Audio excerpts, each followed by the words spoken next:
petites îles sont des espaces fragiles et singuliers, à la biodiversité remarquable et aux multiples enjeux. Soumises, plus que tout autre territoire, aux changements globaux, leurs équilibres naturels et humains se trouvent menacés par des perturbations majeures, telles que la destruction des habitats, les invasions biologiques, le changement climatique et les pollutions terrestres et marines.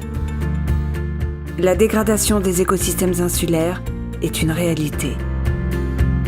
De la bonne santé de ces milieux et de leurs ressources dépendent l'activité de nombreuses populations dans le monde. Mais ces bouleversements ne sont pas une fatalité. Organisés à temps, quand les pressions à l'origine des altérations sont maîtrisées et que l'on ne rajoute pas de nouvelles perturbations, la restauration des milieux dégradés est possible et efficace.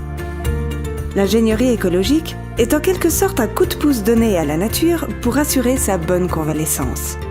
Elle permet d'expérimenter des solutions de restauration et les îles en sont de parfaits laboratoires. Classée comme aire spécialement protégée d'importance méditerranéenne depuis 2010, l'île du Grand Rouvreau fait l'objet d'un programme de restauration écologique initié en 2012 dans le cadre de l'Initiative pour les petites îles de Méditerranée.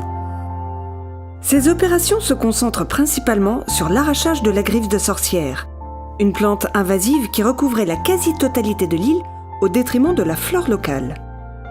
Une présence encore amplifiée par une autre espèce indésirable, le rat noir, qui participe au développement de la plante en dispersant ses graines et représente une pression pour l'avifaune.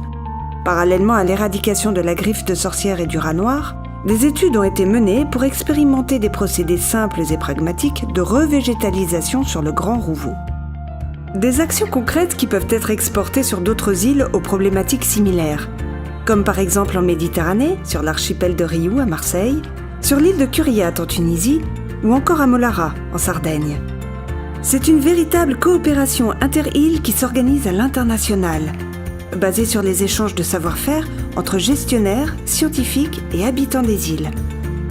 L'exemple de la translocation de la patelle géante est tout aussi significatif. Ce mollusque gastéropode marin est une espèce protégée, menacée de disparition en Méditerranée. Une expérience originale a été imaginée.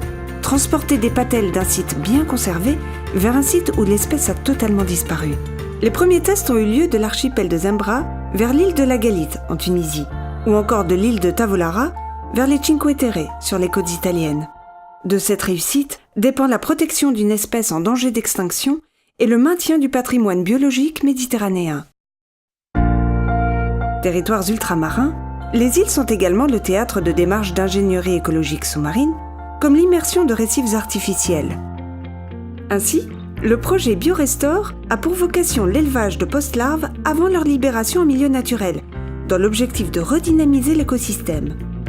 Le projet BioHutte correspond quant à lui à l'immersion d'un habitat artificiel faisant office de nurserie, installé sur des fonds rocheux dégradés par les activités côtières. Ces techniques contribuent à augmenter les populations de poissons adultes et à restaurer ainsi les stocks halieutiques.